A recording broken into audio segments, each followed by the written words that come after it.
Alright, ladies and gentlemen, welcome to another review. Today we're having a look at a game played on the European server by Peanut. Genji Peanut, that is, one of the players still remaining in the MSI. And, you know, we're taking this time to also have a look at what exactly is going on with MSI and kind of review that, right? So at this point, no European team has been having a good time at MSI. And that was kind of expected. The brackets were absolutely cruel. It was each Western team versus each Eastern team, which can't bode well. However, where in narrative it is the worst form of the tournament,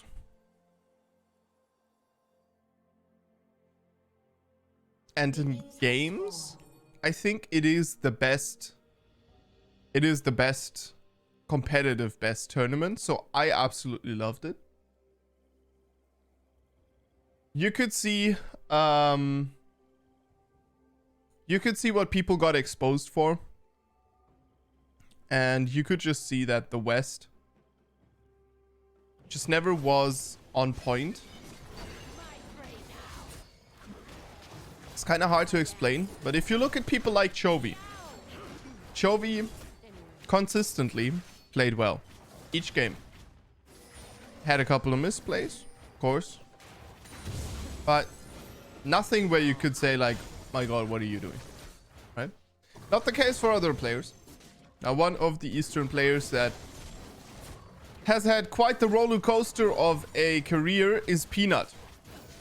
Peanut started out, and this is what I want to make this video about. Peanut started out as a very promising rookie on a team that maybe even didn't deserve him. Played very well. And got taken in by T1. And then some cracks started to show.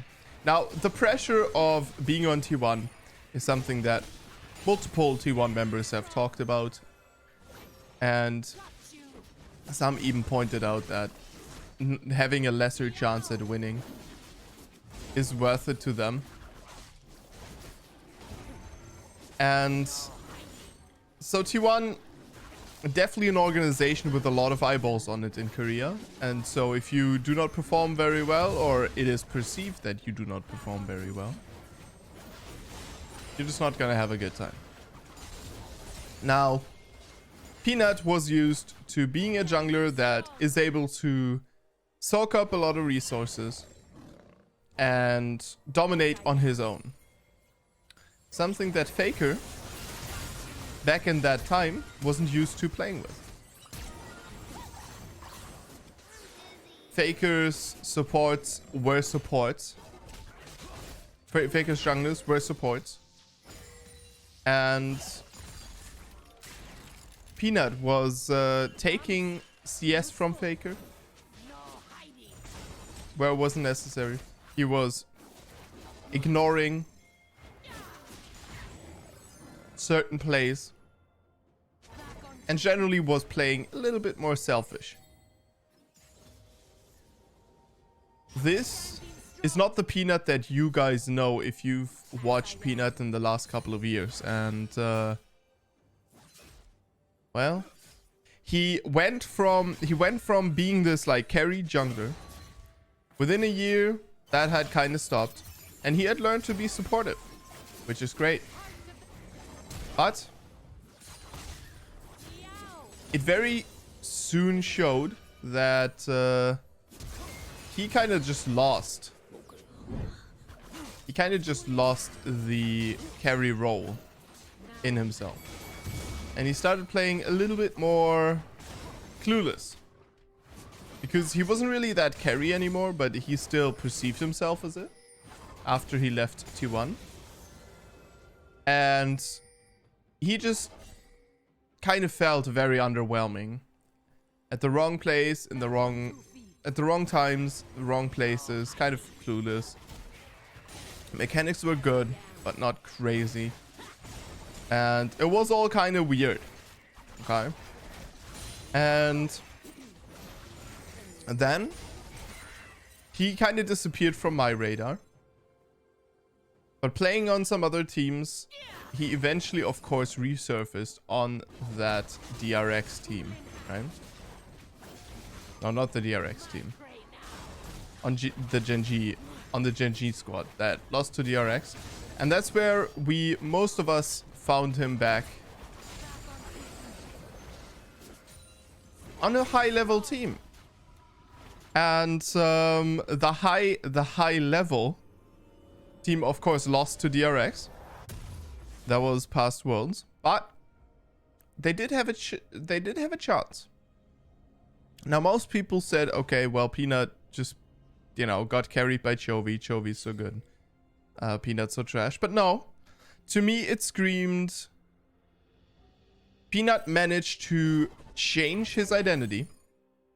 And basically what happened is he had an identity, right?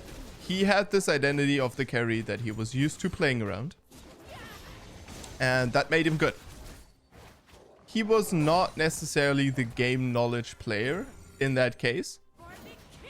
Back in the day, it was perceived as such that a carry player had to have the most knowledge of the game. Nowadays, I think that perception has been kind of changed. Because oftentimes, carry junglers, they initiate plays. Initiating plays does take some game knowledge for sure, right? We're not talking about being clueless about what is going on in the game. But counter ganking can take more and cleaner game knowledge. So we're going to be defending our blue buff here. You can see he's already managed to set up a dive for the bot lane. And he will just pick up the blue buff here. Shoo away the Zoe and the Echo that were trying to mess with him. And he's looking for a little bit of damage onto the Zoe.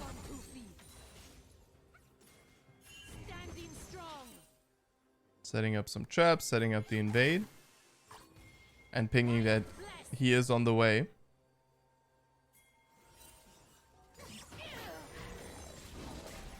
Spear doesn't quite hit.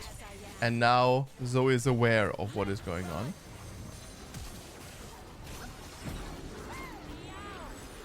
Nico will be taking some damage, but I'm not sure. Yeah, good flash. And the Jinx rocket. Not quite able to pick that up. Now we can't take the jungle camp here anymore. We are straight pacing to the top lane. You can see that he, of course, has water walking as well, which makes this champion incredibly strong. And we'll be able to take down the Irelia here as well. Very good job.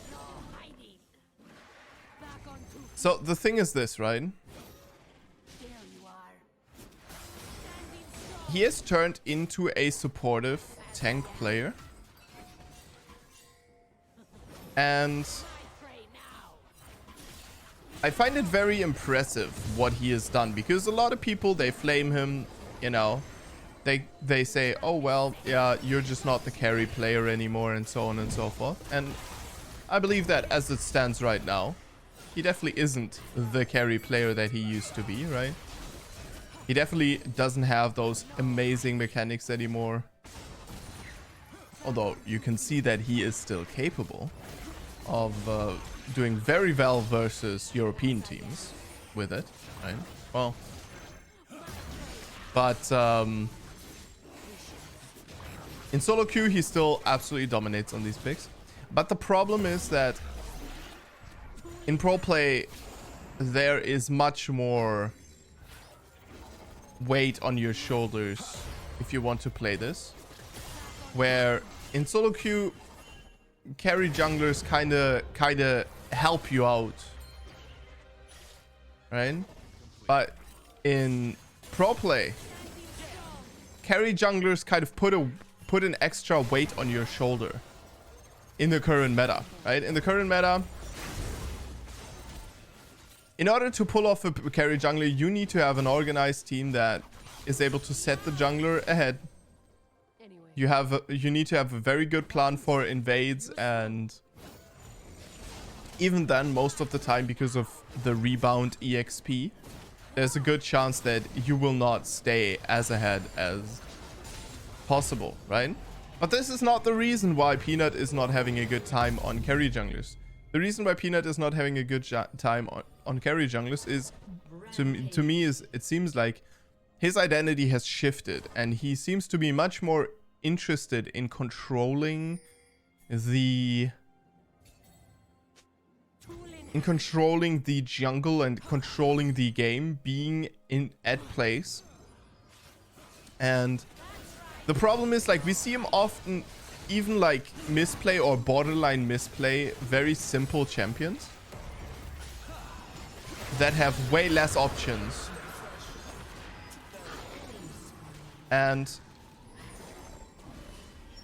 I mean, I don't want to be that guy, right? But look at how much, how in this game, how often he's hopped against the wall. What, 3 times? We can have a look at like some owner Canyon, NIDALEE, especially Canyon, and we will find very different situations. And also,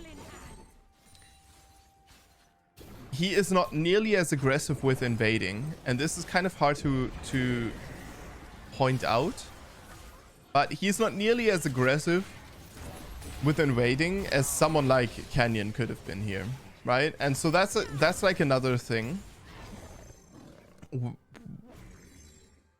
where you have to be so much more insane nowadays to play carry junglers than back in the day. And I mean, I say this with all due respect for him, right? But I've gone through some VODs, and I wouldn't say he stands today's eye test, even back then, if you compare him to some other junglers, because he's very good. He's very good. He does flashy things, but from the fundamentals of the League of Legends game, he wasn't super good. Now this has changed a lot. Now I would say that he's a very fundamental jungler. He does make some mistakes, but what he brings to the team is very, very good consistency, good awareness of what's going on, and generally he is very good at, you know, helping out and setting up, playing around someone like Chovy. And we have to point out that Gen G is a team with some of the strongest rotations and some of the most solid and consistent map play in the entire pool of teams, and that you can't achieve on Chovy alone. That is not possible, right? So Peanut, definitely an important part in that thing as well, and that is very important, you know. We are not giving the solo gold here to the Jinx. No, we are taking that. Thank you very much. And this like gobbling up of resources is exactly what a NIDALEE does. That yeah, it works very well in solo queue in comparison, right? But how well is it gonna work in a pro game that knows how to ask the question, okay, but is that enough for you to win a game? Are you going to be able to deal with our tank answers that we can pick? Or are you going to be able to do anything versus the Gragas that we draft? Right? Are you going to be able to snowball? And so yeah, It's very interesting. NIDALEE, I think that we're going to see a rise of NIDALEE with the rise of Kha'Zix. And I think that Kha'Zix is just becoming very popular. I'm not sure. I'm not sure what to think about these champions in pro play. I personally really find them to be such a solo queue pick. But NIDALEE, the thing with NIDALEE is that she is so fast at clearing and just so good at outpacing enemy junglers. Something that in this game Peanut has been doing very well, right? You look at the difference in farm.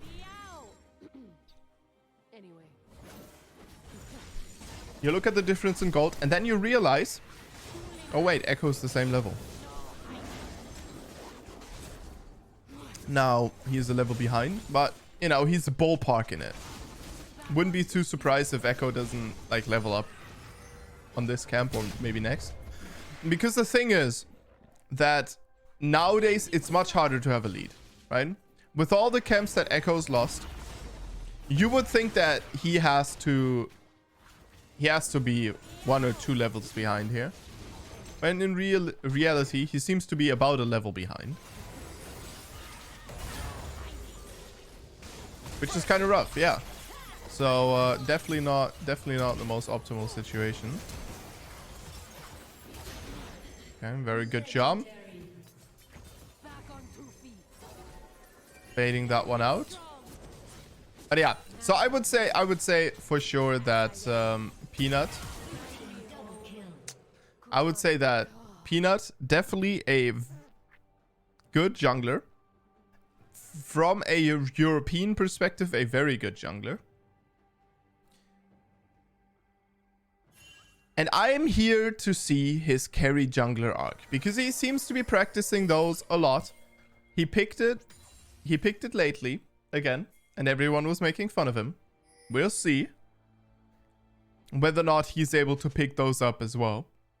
I would say that now he has managed to get to a point in the game or in his career where he's pretty stable from the knowledge aspect, and we'll see. Maybe he manages to kind of get back onto that point.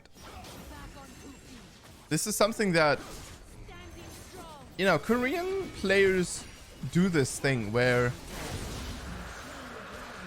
they kind of fall off and then they manage to recover, which is crazy, right?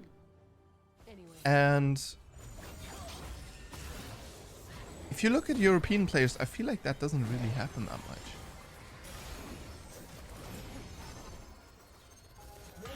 Like, Humanoid had a short period where he looked so much better than he did look before. But I would say one of the few only players that did this would be Crownshot. I would say Crowny probably seems to be the player that kind of does this right now. He was looking very strong. Then he was looking kind of mid. And now he seems to be looking very, very strong for the European region in comparison, right? So I absolutely love that. I absolutely hate the meow that, dude. There's a reason I have voices disabled in the game. It's a whole situation. By the way, the reason that he auto attacked the one creep there and took one creep is because that resets his W if he manages to get that in time. So yeah, absolutely going to be having my eyes peeled for that one. I'm looking forward to LCK season 2. I've not been keeping up with pro play that much lately because I've been kind of focusing on solo queue a little bit more. However, I'm planning to put more work into it. The problem is that Worlds this year is going to be worse. Well, I would say Worlds will be worse, at least from a kind of tournament organization perspective, and we'll see whether or not it is going to be actually worse, because we got kind of the worst version of MSI. I believe that the worst version of MSI, narratively speaking, right? Like people's interest and viewer numbers kind of speaking, probably still going to be more compelling than anything that we can produce out of the Worlds format right now. But we'll see. I know that for me, of course, MSI just much better format. I love best of 3s, best of 5s. I absolutely detest best of 1s. I feel nothing when I watch a best of 1. Really don't care. Although I also understand the players that feel like, you know, they just can't take how boring some best of 3s can be, right? Best of 5s, best of 3s, whatever.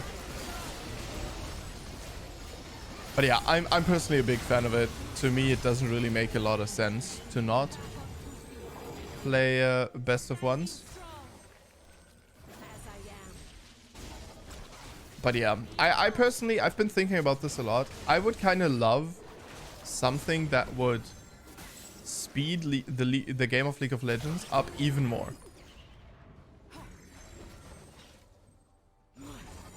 I'm not sure what that would be. And maybe it's just that teams like may surrender. Because if you look at StarCraft, right? There's a certain point where people just say, okay, whatever, right? And this one is, of course, just much harder in a team environment. And I think that's why it doesn't happen. But I personally think that surrendering is a pretty good tool to keep certain games, long games, interesting, and, you know, keep the potential for a game to be long there, but also produce a lot of games where you just don't have to watch a team absolutely get just demolished, right? It's a bit of a difficult thing. Maybe we could also find some tools to accelerate the games, right? So maybe you find some tools to kind of accelerate the game state, kind of help people finish around that 15 to 20 minute mark, just like you see in this game.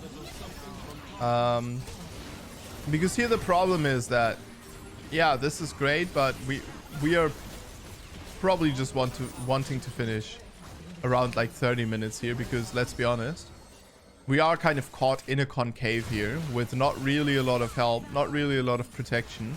And the best that we can do is, well, just kind of hope that we can mechanically outplay the enemy team. So oftentimes it is very difficult to attack this and finish a game in this state. Seems like we are in this game managing to do it though. Good ultimate by the Echo. Meow. That's on ya. Nice, dude. And there it is. The outplay. And that is also the end of the game. Yeah, I'm looking forward to seeing Peanut play. And we've seen him play so far. I found him to be very pleasant to watch this time. He looked better than, in my mind, he looked last Worlds. And I would love to see the resurgence of a Peanut that is able to play carry champions and able to play kind of these more control-oriented champions. Because right now, he's pretty much the Maokai bot. He's pretty much the Sejuani bot. But seems to be very good at reading plays and being at the right point during, or yeah, at the right point in the right time. And so I'm looking forward to seeing him play. And we will see him in, well, the upcoming matches versus T1. It's going to be very interesting to see who wins, Gen G or T1. I believe this one is very difficult to call because it's just it's so close. It's such a close matchup. We've seen it before, right? We've seen it in the LCK finals. And I don't think it's going to be less close, maybe even more close now. So thanks for watching, and I will see you guys in the next one. Stay awesome.